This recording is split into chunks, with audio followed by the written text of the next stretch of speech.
Hello, hello, hello, and welcome to another episode of Wellness Wednesday with Dr. Latoya Wells. I am Dr. Latoya Wells, Doctor of Nursing Practice, family nurse practitioner, and owner of Wells Legacy Health and Wellness. Welcome again to Wellness Wednesday.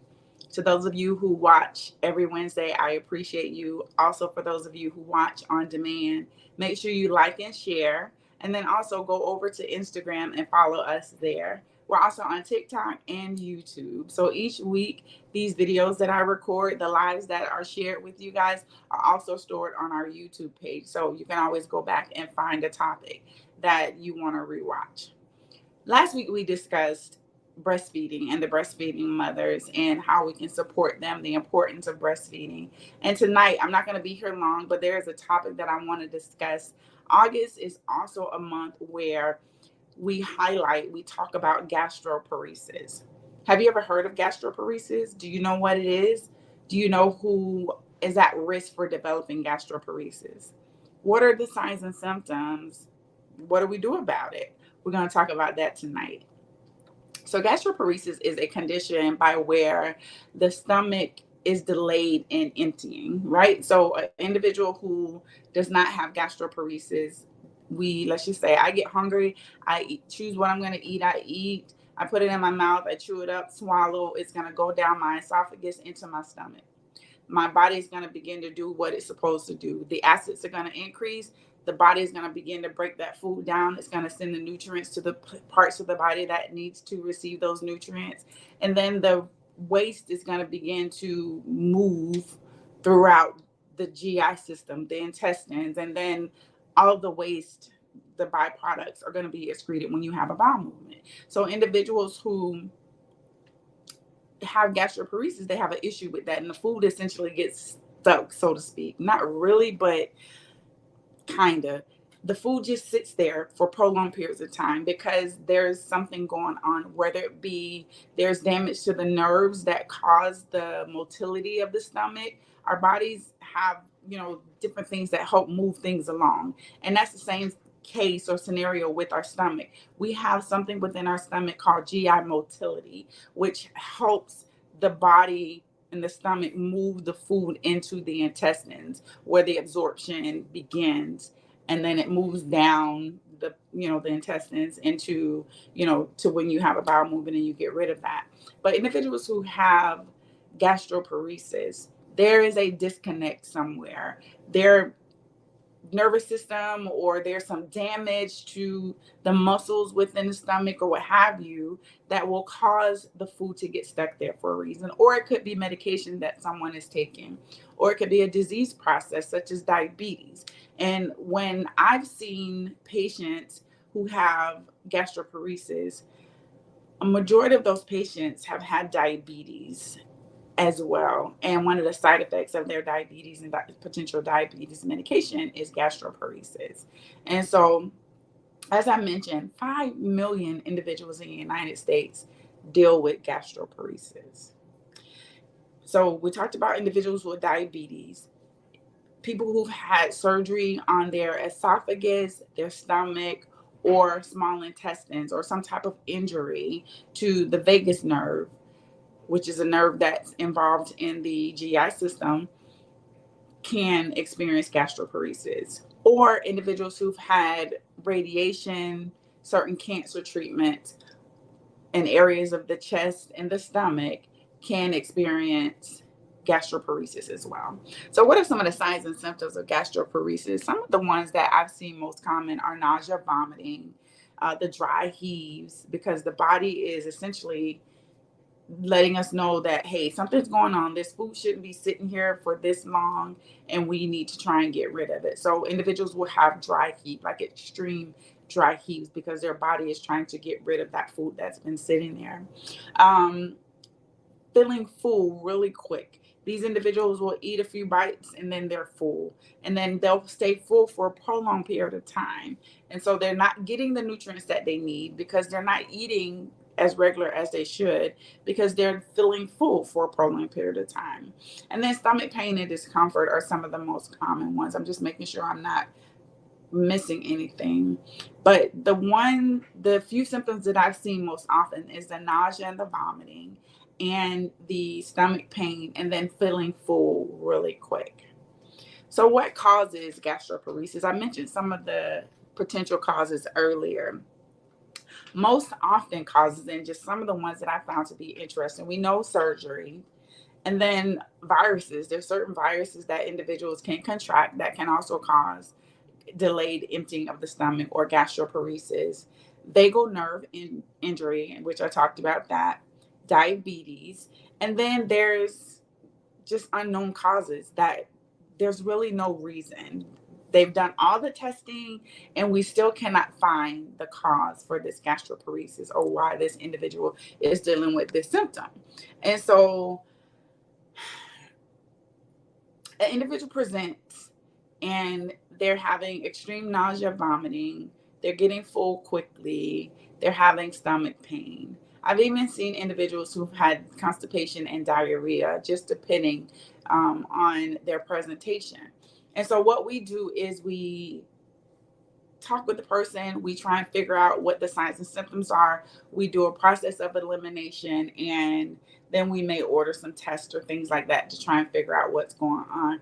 But the most important thing is to try and figure out the cause, because if we can figure out the cause, then we know what is the culprit, right? We know the culprit of why this individual is dealing with it, and then we can work on solution for it. But for those individuals who we don't know why they're experiencing that, we have to treat the symptoms. And so treatment is aimed at one, long-term treatment. We want to make sure that we are managing those symptoms so it's not impacting or interfering with their day-to-day activities, work, school, what have you. And we want to look at what this individual is eating. Is it specific foods that's causing it? Is it a certain meal that this person is eating that's causing it? Is there a new medication or treatment or supplement that they've started and now all of a sudden they're dealing with this issue? We need to look at the whole picture. It's not just one piece. You can't go, well, we shouldn't just go to a doctor and say, I'm having nausea and vomiting, and that's all we look at and we stop there. No, we need to do more investigation to try and figure out what's going on. And so we want to look at lifestyle. What are they doing? Have they started anything differently? Any drugs? Have they gotten involved in something else? Are they dealing with a high amount of stress? Have they changed their diet? Anything drastic that's occurred dietary? We want to be able to look at that. So there should be a lot of questioning or line of questioning when it relates to what an individual is eating. I'd like to have my patients keep a diet or journal of what they're eating from the time they wake up to the time they go to sleep. What do you put in your mouth? What are you eating? How much water are you intaking? What other drinks are you taking? Things of that nature, because some cases alcohol has contributed to gastroparesis, primarily in individuals who already have gastroparesis, and they add alcohol on top of that. It just makes things a little bit worse. So medications, are there anything that's could be delaying or potentially causing this problem to be worse? We want to look at all of those things.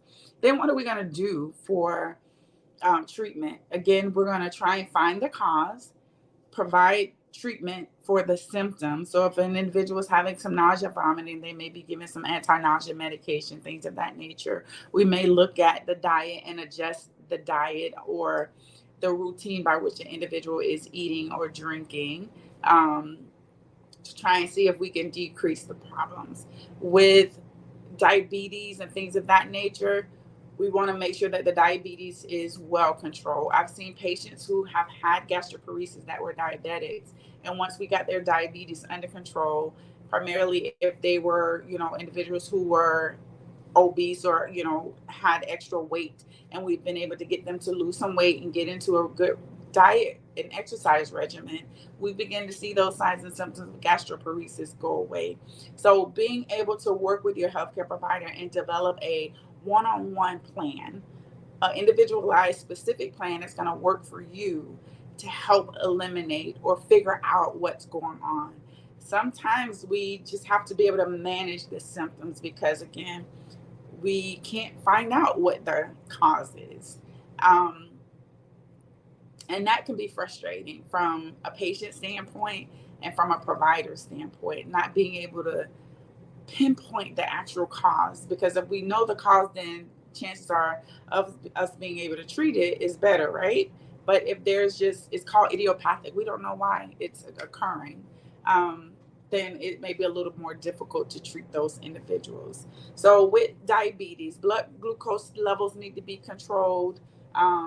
When the glucose levels go up, um, and they go down, and it's like a yo-yo, it's hard to manage. So we want to make sure that we're managing that individual's blood glucose levels, or blood sugars. So keeping track of your blood glucose levels. Many individuals have the automatic readers on their arms, the digital readers. Some people still prick their fingers, which is fine. Whichever way you decide to manage and monitor your blood sugars, make sure you're doing that. And if your provider has placed you on medication or you're on insulin, make sure you're taking your medication the way in which you are supposed to be taking them, right? Um, Blood glucose levels go up after stomach contents empty into the small intestine, and this is irregular in gastroparesis. So what happens is, once the individual with gastroparesis, when their stomach empties, then the blood glucose levels go up, and that's not necessarily the way that it's supposed to happen. So we have to, one, make sure that you are in tune with your body, that you know what's going on with your body when something is abnormal, and what you need to do about it. And that's why it's so important to have conversations, like talk to your healthcare provider. That's what we're here for, to talk to you, to make sure that you understand what's happening within your body. How do we treat it? We talked about the nausea, vomiting, things that we can do for that. There's some holistic things, ginger tea, um, different things that you can take for nausea and vomiting, medications that can be prescribed for it. In terms of pain, we got to really look deeper and try and figure out what's going on. Um, are there any diagnostic tests that we can do to figure out what's going on? Of course, there are. There's blood work that we can do. We can do something called a gastric emptying studies, where they actually follow the pathway of food through an individual's body to determine how quickly or how slowly the food moves through that individual's body. When it comes to procedures, like, what do we do? If an individual is having issues with gastric emptying and the symptoms are severe, we may feed that individual with nutrients through an IV, right? Kind of give the body some time to rest, and the stomach some time to rest and recuperate. And so that individual may not be taking in food by mouth as frequently or at all for a period of time, because now they're going to be fed via a tube with internal nutrition. Parenteral nutrition is another way that we would do that. And again, that's with either a feeding tube or IV. Um, Gastric electrical stimulation is one. I'm not too familiar with that, but in just some recent research, I found some of the different things that they do to treat this. And then there could be some other surgical procedures that can be a potential, treatment for gastroparesis. The main thing with gastroparesis is, one, making sure that you're staying hydrated. As we know, individuals who are not well hydrated become constipated, and constipation can be one of the reasons why there's a delay in emptying of the stomach contents.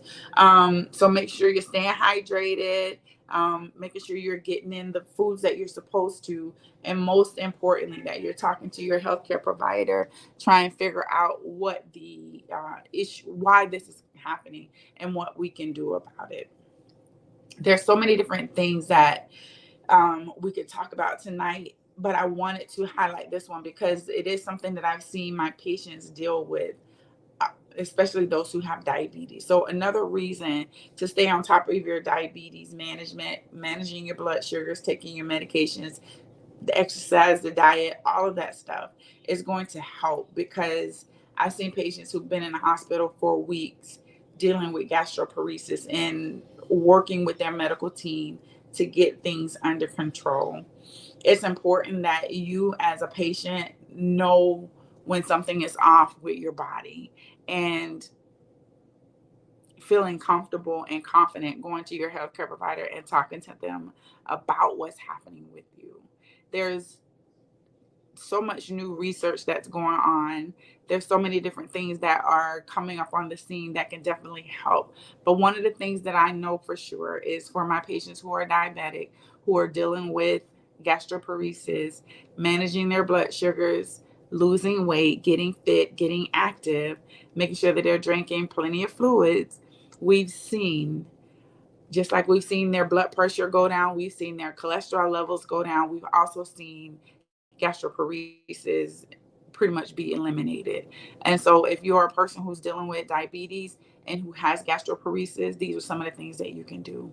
For those individuals who have had cancer and have had cancer treatments or surgeries because of cancer or some type of injury that has caused gastroparesis, make sure you're working closely with your healthcare team to, find a treatment for you.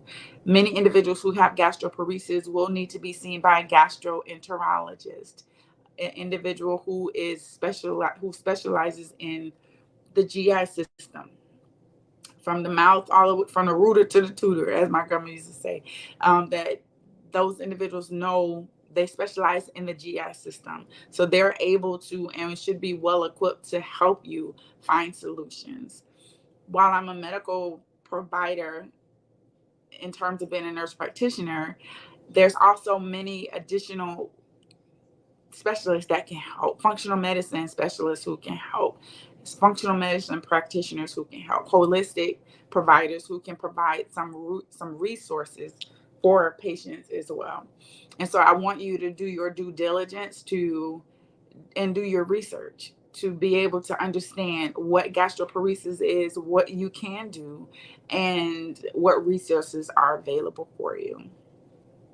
We're going to end tonight because I wanted to just briefly touch on this topic. I will provide some more information for you all on the page. So if you're watching this on Facebook, stay tuned to our page. Make sure you like and share the post in the comments and the story so that we can share this information and get it out to as many people as possible.